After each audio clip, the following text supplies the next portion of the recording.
안녕하세요, 여러분들. 자, 이제 영상을 찍는 이제 이번 주, 이제 경계선 성격장애 여러분들이 아마 웰컴 투 마이 하트 그 경계선 성격장애 주 특징도 나타내면서 약간 이렇게 변화가 일어나는 치료적 변화가 일어나는 자, 영화를 한 편 먼저 이렇게 보시라고 소개를 드렸죠. 그거 좀 이해가 되실 것 같아서 이번 주 아마 경계선 성격장애로 마무리하지 않을까 싶습니다. 뒤에 분열형 성격장애 같은 경우에는 이렇게 조현병에 관련된 어떻게 보면 이제 약간 망상장애와 비슷한 성격장애이긴 한데 흔치는 않습니다. 예, 잘 우리 주변에 잘 이렇게 흔히는 없다는 말씀이시죠. 없다는 얘기가 아니고, 네, 그래서 이번 장을 주되게 흔히 우리가 겪을 수 있는 경계선 성격장애까지를 아마 마지막으로 할 것 같습니다. 차후에 여러분들 제가 기말고사 안내도 미리 공지사항에 미리 해드릴게요. 어쨌든 비대면으로 저희들은 이제 기말고사를 이제 할 건데 여러분들이 뭐 또 비대면이니까 막 무슨 시험 문제를 푸는 방식이 아니고 여러분들 그동안에 좀 한 학기간 저랑 수업을 하셨으니까 그거를 이렇게 이해하셔서 쓸 수 있는 그냥 이렇게 자기가 이렇게 편하게 쓸 수 있는 그런 식으로 아마 종합적으로 이게 좀 이해를 하셔서 쓸 수 있는 시험 문제라기보다는 어, 그런 식으로 아마 되지 않을까 예상하고 있습니다. 제가 미리 사전에 공지를 한번 더 드리도록 하겠습니다. 이렇게 시험에 대해서 너무 걱정하지 않고 그냥 편하게 수업 들으셨다면 뭐 그걸 충분하다고 저는 생각합니다. 일전에 여러분들하고 그 내 깡패 같은 애인도 참 여러분들 그 글 보면서 많이 저도 공감을 많이 했었고요. 다들 잘 이렇게 영화 감상들을 잘 하시고 계셔서 잘해서 보기 좋더라고요. 제가 못 본 모습도 알게 해주시고. 근데 그게 이제 그 오동철이라는 인물이 주된 어떤 반사회성 성격 장애의 주된 거를 보여주고 있고, 그 세진이라는 그 여주인공이 김유미인가요? 맞는지 모르겠네. 배우 이름이. 근데 어쨌든 거기서 명료하진 않지만 약간 회피성 성격 장애일 가능성이 있죠. 박중호는 이제 저기 반사회성 성격 장애였고요. 그럼 물론 자기애적인 측면도 있죠. 반사이면서 자기애적인 측면. 이제 그런데 그 영화를 여러분들한테 이제 다양한 영화 중에서 고민을 많이 하죠. 좋은 영화들이 워낙 많은데 그 수업과 관련이 있으면서 이해할 수 있는. 근데 이제 드러나는 행동으로는 반사회성 성격장애인데 그 전형적인 반사회성 성격장애는 아니죠. 왜 그러냐면 그 여러 가지 그 말하는 철학 말할 때의 어떤 철학이 있고 또 중요한 그 핵심적으로 그 사람이 반사회성 성격장애라고 보기 어려운 거는 영화니까 그렇게 만든 거라고 보시면 돼요. 영화적 장치죠. 우리가 영화 속에서는 여러 가지 그 따뜻함이라든가 감동이라든가 또 사람들에게 주려는 어떤 같이 나누고 싶은 이야기들이 있을 거 아닙니까? 그래서 이렇게 영화적 장치일 뿐이지 반사회적 성격장애인 사람이 그렇게 따뜻할 수가 없어요. 그러니까 거기서 나오는 박정우는 어떤 측면에서 보면 굉장히 속이 깊잖아요. 속이 깊고 말은 막 이렇게 차갑게 하고 행동도 막 거칠지만 그뭐 부하한테든 자기 이게 뭐 엄밀하게 보면 뭐 여자친구이시기도 하기 아니기도 하지만 그런 이제 여자친구였을 수 있는 사람한테 그런 이렇게 어, 자기 이렇게 희생하는 그런 모습이라든가 뭐 회사에 가서까지 막 그렇게 뭐 난동 아무튼 막 그 사람 위해서 뭐 어쨌든 누군가를 위해서 그렇게 그런 깊은 마음을 낼 수 있다는 것 자체가 우선 반사회성이라고 보기가 어렵죠. 진짜 행동으로 보여지는 것이 이제 반사회성 성격장애 대표적으로 이렇게 그려진 거지 영화이기 때문에 그 두 가지가 양립할 수 없다라는 것이 반사회성 성격장애인 사람이 그렇게 공감적이고 속이 깊을 수가 없다. 그 두 가지가 양립할 수 없는데 영화에서는 그렇게 그려내는 거죠. 이해되셨죠, 여러분들? 그래요. 근데 이제 중간중간에 나오죠. 그런 자기 충동성, 성격장애인 사람들의 충동성, 특히 반사회성 성격장애인 사람 가지고 있는 그런 충동성 때문에 그 아버지랑 인사 간 자리에서 어떻게 보면 좀 다 이제 그 관계를 완전히 허물어뜨려 버릴 거죠. 이게 충동성이 어떤 관계를 망가뜨리는 반사회성 성격장애인 사람들이 주된 특징이 또 충동성이지 않습니까? 욱하는 거. 그러니까 근데 그런 것들이 어쨌든 폭력적이고 주된 특징이었는데 그래도 따뜻한 인물이었다. 그런 반사회성 성격장애인 사람이라면 뭐 멀리 둘 필요가 없죠. 가까이서 인간적인 관계를 나누기에는 정말 속 깊은 사람이었죠. 어쨌든 그 영화를 통해서 저도 본 지가 참 오래됐었지만 감동이 있었던 영화 중에 하나였기 때문에 여러분들하고 좀 나누고 싶었는데 여러분들 대다수 분들이 좋았다고 해주시고 또 이렇게 많이 이렇게 와닿게 써주셔서 저도 참 마음이 뿌듯하고 좋았습니다.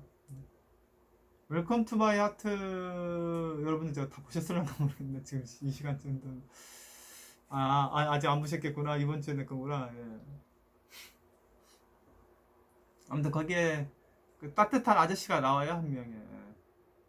그러니까 주변에 성격 장애가 있을 때는 그런 따뜻함을 유지하기가 초연함 유지가 굉장히 어려워요. 근데 이제 그 아저씨는 이제 그게 가능했던 이유는 이제 자기 죽은 딸이 이렇게 전이 되는 감정이 있는 거죠. 전이 되는 감정이라기보다 전이 되는 감정이라고 표현할 수도 있고 그런 딸을 보는 듯한 그런 이해하는 마음 때문에 그렇게 끝까지 지지적일 수 있었죠. 그 어쨌든 뭐 어찌됐든 우리가 그 따뜻한 감성을 유지한다는 것 그것이 다른 사람을 변화시킬 수 있는 중요한 요인이 되죠. 아무튼 여러분께서 한번 그것도 한번 보시고 또 작품평 이렇게 남겨주시면 그 개인적으로 느끼는 바들이 다 달라요.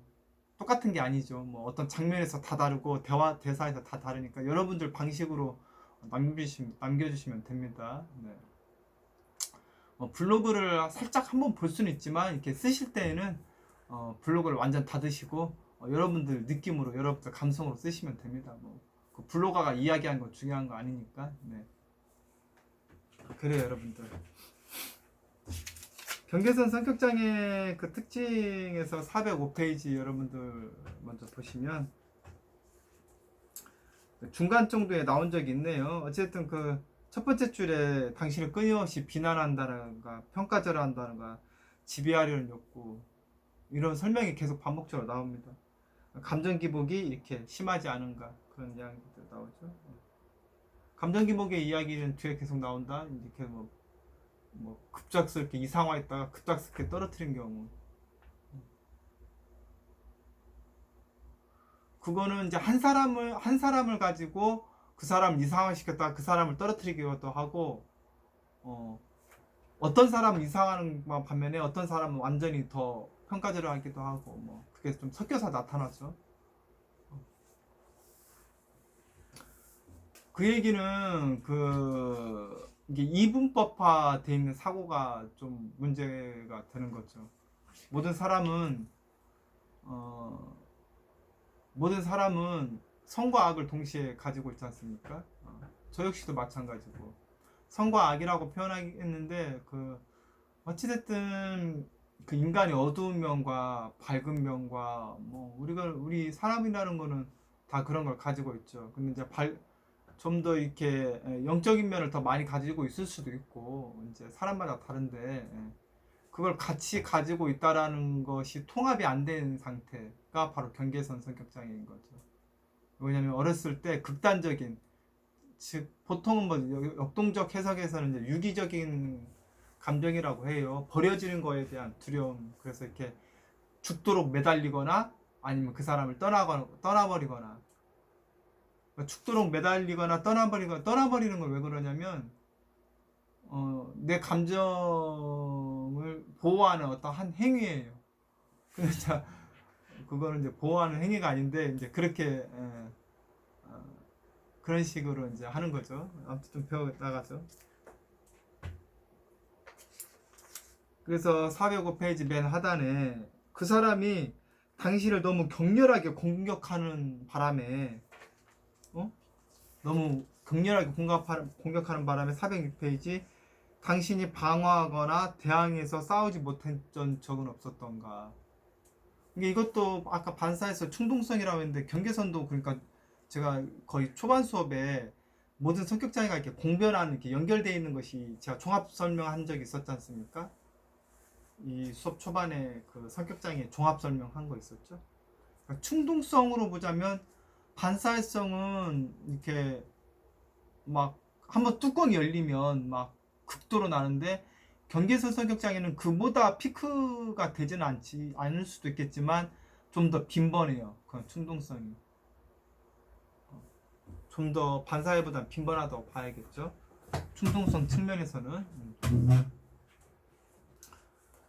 그러니까 이 사람들이 한번 이렇게 화가 나서 이렇게 충동적으로 이렇게 화가 나서 막 이렇게 여러분들한테 만약에 뭐라고 하게 되면 뭐 방어할 틈도 없이 뭐 말할 틈도 안 주고 막 따다다다 뭐 이렇게 쏘아 붙인다든가 막 이렇게 만약에 쏘아 붙이다가 이게 마주치고 있으면 그렇게 쏘아 붙이다가 할 말 다 하고 막 나쁜 얘기를 하겠죠. 욕을 하든 하고 상대방 얘기는 듣지 않고 그냥 뒤돌아서서 그냥 가버리는 겁니다. 붙잡아도 알죠. 붙잡으면 어떻게 돼요? 강렬하게 뿌리치고 그냥 가는 거죠. 뭐 택시를 타고 가든지 뭐 어디 드라마 같은데 많이 나왔을 것 같은데. 혹은 전화를 하면은 막 뭐라고 하고 욕을 하든 막 뭐라고 하고 그냥 일방적으로 끊어버린 다음에 뭐 수신 차단을 해버리죠. 이제. 수신 차단을 하든 뭐 전화를 해도 막 어쨌든 안 받아요. 단절해버리는 거죠. 그렇게 한번 단절된 것이 이제 한 사람한테 이제 반복하는 경우도 있고 경계선도 이게 종류가 워낙 다양해요. 우리 여러분들한테 사실 DSM-5에서 규정하는 그 진단 기준이 여러분들 MBTI 배우셨어요? MBTI든 뭐 애니어그램이든 MMPI든 많지 않습니까? 저희들이 그 심리평가 여러분들이 지금 근본학기에도 아마 그 진시우 교수님이 심리검사, 심리평가 수업 하시는 걸로 알고 있는데 그러니까 검사의 숫자가 의미하는 거는 예를 들어 MBTI든 MMPI든 뭐 누구랑 막 숫자가 똑같아. 뭐 MMPI에서 뭐 10개 척도에서 숫자가 똑같아. MBTI에서 뭐 INFJ 뭐 숫자가 똑같아. 그럼 숫자가 똑같다고 해서 이 두 사람이 성격이 같습니까? 완전 다르죠? 완전 다르다고 보시면 돼요. 완전 다르다. 어. 그러니까 그 MBTI가 보여준 주 특징이 이제 같은 유형에서는 주된 그런 특징이 있구나 그렇게 아는 뿐이고 MMPI도 그럴 뿐이지 완전 다른 사람입니다. 그 얘기를 왜 하느냐 이 얘기를 왜 하냐면 여러분들이 그러니까 그 DSM 분류 기준은 우리가 진단을 하고 치료를 하기 위해서 치료도 해야 하고 약물도 처방도 해야 하고 하니까 합의된 과정이 필요하고 미국에서 개발됐지만 뭐 우리 한국 사람들한테도 다 맞는 건 아니지만 그 기준이 나쁘다는 게 아니고 그 기준이 필요하죠. 근데 이제 경계선이든 지금까지 모든 배웠던 그 성격 장애가 DSM 기준이 있지만 거기에 딱 맞아 떨어지지는 않는다 그 말이에요. 다양한 성격 장애가 있고 경계선도 다양하고 편집성도 다양하고 자기애도 다양해요. 이렇게 주특징인 거지. 무슨 말이냐면 왜 이 얘기를 했냐면 경계선 성격 장애도 만약에 이게 뭐 여자친구가 됐든 남자친구가 됐든 한 사람이 경계성이라고 하죠. 그러니까 왔다 갔다를 한 사람을 두고 막 몇 년 동안 헤어졌다 만났다 헤어졌다 만났다 이럴 수 있어요. 근데 어떤 경계선 성격 장애는 한 번 헤어지면 그냥 그걸 끝이야.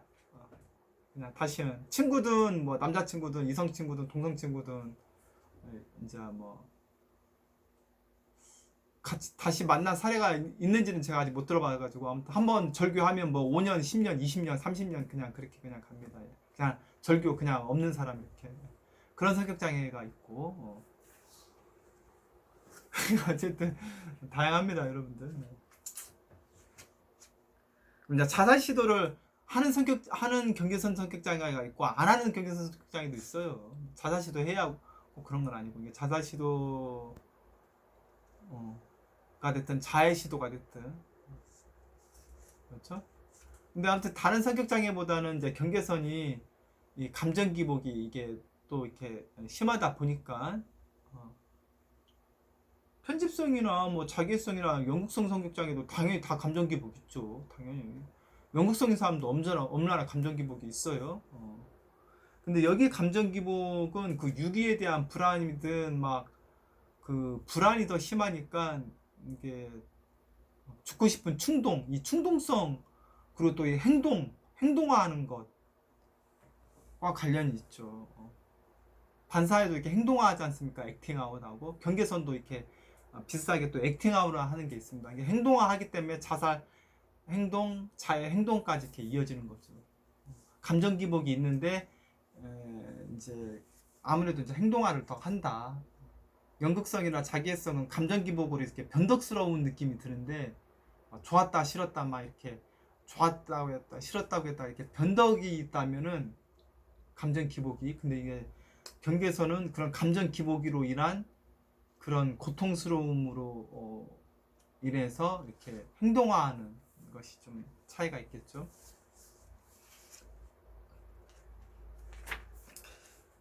그래서 여러분들이 사례 같은 것도 좀 쭉 한번 읽어보시면 좋을 텐데 다 설명은 못 드릴 텐데 근데 여기 이렇게 의뢰를 받긴 하는데 이 아들이 지금 경계선 성격장애인 여성에게 이렇게 훅 홀라당은 그렇고 훅 빠져가지고 이렇게 잘 생활하던 친구가, 공부도 열심히 하고 잘하던 친구가 지금 뭔가 문제가 심각하게 있으니까, 그래서 410페이지에 이런 내용이 나와요. 410페이지에 중간 정도에, 거의 중간 정도 그 두 번째 단락에 우리는 제시카와 그들의 생활에 대해서 조금 알게 되었는데 무엇보다도 아들은 제시카가 세상에서 가장 빛나고 아름다운 여자라고 믿고 있다. 여기가 또 하나 중요한 단서인 거죠.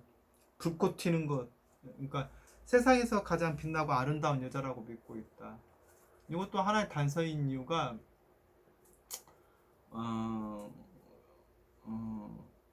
그러니까 이게 그 사람의 내면, 그러니까 내면의 안정감, 그리고 내면의 따뜻함, 내면의 평온함, 내면의 속깊음, 우리가 이걸 보고 사람을 만나는 것하고 외적으로 빛나고 아름다운 여자라고 만나는 것하고 벌써 단서가 있죠. 그렇죠? 그리고 외면으로 보여지는 아름다움은 계속 유지되는 게 아니지 않습니까? 뭐 나이가 들든 뭐 여러 가지 이유 때문에 변하죠. 그렇게 불꽃 튀우는 것이 위험한 거죠. 급작스러운 거. 예, 이렇게 사람을 겪으면서, 우리가 내면을 알려면 사람을 겪으면서 시간이 필요한데 뭐 갑자기 막 이렇게 뭐 외모만 보고 뭐 이렇게 하는, 그래서 그렇게 하는 연애 방식도 위험하지만 그런 연애만 하는 것도 사실은 점검을 해봐야죠. 내가 왜 그런 이렇게 급박스러운 연애를 하게 되는 건가요? 한번 점검을 해볼 필요는 있죠. 경계선 성격장애의 특징의 그런 연애 방식이 그런 급변하는 거죠. 그래서 이상화했다가 내 남자친구든 여자친구든 이상화해서 훅 빠졌다가 갑자기 뭐 쓰레기 같은 인간이라고 하면서 갑자기 이제 헤어지는 이제 선언을 하는 거죠. 뭐 여러 가지 그건 이유가 많겠지만. 그래서 414페이지에 그런 얘기가 나오네요. 분열이라는 얘기가 나오네요. 근데 좀 한 가지 단서는 경계선 성격장애인 사람들은 특정 이상한 사람한테는 이렇게 호의를 얻기 위해서 노력하지만 평가절하한 사람한테는 막 이렇게 공격적이죠. 근데 그게 서로 연관된 사람일 때는 이렇게 좀 이간질이라는 표현은 그렇고 이렇게 분리시키는, 자기가 분리된 삶을 살기 때문에 다른 사람들도 이렇게 분리시키려고 하는, 뭐 나쁘게 얘기하면 이간질하는 그런 것들도 좀 나옵니다. 그러니까 결국은 거기 지금 414페이지 그 중간 하단에 나온 얘기는, 그러니까 한 사람이 그 좋은 면과 나쁜 면, 예를 들어 우리 엄마 아빠, 우리 엄마도 인간적으로 실수도 할 수 있고 어떨 때는 막 화도 내고 별일도 아닌데 화도 낼 때도 있고 뭐 갱년기가 올 수도 있고, 뭐 우리 아빠도 마찬가지고 우리 아빠 원래 보편적으로 좋은데 어떨 때는 술만 먹고 뭐 안 좋아질 수도 있고. 이거 무슨 말이냐면 한 사람은 장점과 단점을 다 누구나 가지고 있죠. 근데 이제 그 어렸을 때 너무 부모님도 이제 감정 기복이 있어서 일관되게 자녀를 이렇게 훈육을 할 때 일관된다는 얘기는 정말 혼나야 할 일에는 혼나지만 또 따뜻한 사랑을 줘야 할 때는 이렇게 사랑을 주면서 일관되게 해야 하는데, 잘못을 했을 때 어쩔 때는 혼내고 어쩔 때는 안 내고, 칭찬을 받아야 할 일인데도 어쩔 때는 칭찬하고 칭찬하지 않고, 좀 못해가지고 좀 격려를 받아야 할 때도 있지 않습니까? 근데 격려를 받아야 할 때와 뭐 이게 혼합돼서 뭐 그 아이가 이제 혼란스럽게 자라게 되죠. 그러면 이제 여러 가지 물론 성격 장애가 생길 수도 있지만, 어쨌든 그 어린 시절에 극단의 경험을 하는 거, 부모님이 이제 그런 일관적이지 않은 좀 변덕에 의해서, 그러면 이제 자기 자신이 이렇게 분열되면 사람을 평가할 때 이렇게 이분법적으로, 관계도 그래서 이분법적으로 많이 돼요. 그러다 보면은 정작 그 경계선 성격장애인 사람의 주변을 보면 이제 사람이 남아돌 수가 없죠. 왜 그러냐면 보통은 이상화 시켰다가 이상화까지 시킬 필요가 없어요. 사람은 이렇게 이상화될 존재가 아니에요. 우리들은 이상화 한다는 것 자체가 웃기고, 그냥 그 사람이 별로 이렇게 단점도 있지만 우리는 단점이 있음에도 불구하고 난 그 사람이 좋아 이거잖아요. 그럼에도 불구하고 친구로서 괜찮아, 그 친구 정이 있어, 그런 거잖아요. 근데 이제 이상화 시킨다는 얘기는 결국은 나중에는 계속 이상화가 유지되기가 어렵거든요. 그러니까 평가절하하고 뭐 결국은 이제 그 사람과 절교하고 떠나게 되죠. 그게 반복되다 보면 뭐 사람이라는 게 5년도 만나고 10년도 만나고 20년 친구도 있어야 하는데 친구가 없는 거죠, 결국은. 단기적인 관계만 맺기 때문에 장기적인 관계를 맺을 수 없다는 것도 경계선 성격장애의 특징일 수도 있어요. 그러니까 그런 장기적인 관계를 맺지 못한다는 것은 그 사람이 그만큼 외롭고 공허하고 슬프고 뭐 그런 감정을 누구랑 이렇게 잘 나누지 못하기 때문에 그런 감정이 이제 맺히겠죠. 이분법적인 행동, 사고, 그것도 경직이랑 관련이 있겠죠. 네.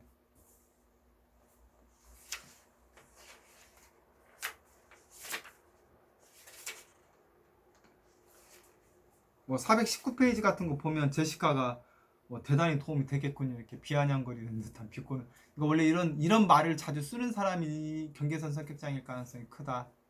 근데 물론 주로 비군이 많이 써요, 이런 비꼬는 말들. 이런 게 어디가 뭐 드라마 같은 데 보면 막 막장으로 가는 거 보면 막 비꼬는 말들 많이 하지 않습니까? 저는 요즘 안 본지는 못했지만 잠깐 우연찮게라도 보게 되면 여러분들이 드라마 막장을 안 보시는 게 좋습니다. 그럼 정신건강에 별로 저는 안 좋다고 생각합니다. 그 사람을 자꾸 속이고 막 비꼬는 말하고, 그렇게 정신건강에 안 좋지 않나요, 여러분들? 이렇게 휴먼 드라마를 많이 봐야죠. 휴먼 영화, 휴먼 드라마를 보시는 게 좋죠. 막장 드라마는 그런 말투를 배울까 참 거시기 합니다. 그러니까 우리가 직접적으로 솔직하게 진솔하게 자기 마음을 전달하는 것하고 이렇게 비꼬듯이, 내가 비꼬는 말도 있지 않습니까? 아이고 뭐 비꼬는 말은 하라고 해도 잘 못할 것 같은데 비꼬는 말을 잘하는 사람들 있죠. 아무튼 그게 성격장애의 주된 특징이니까 그런 드라마는 아마 지향하는 게 좋을 것 같습니다.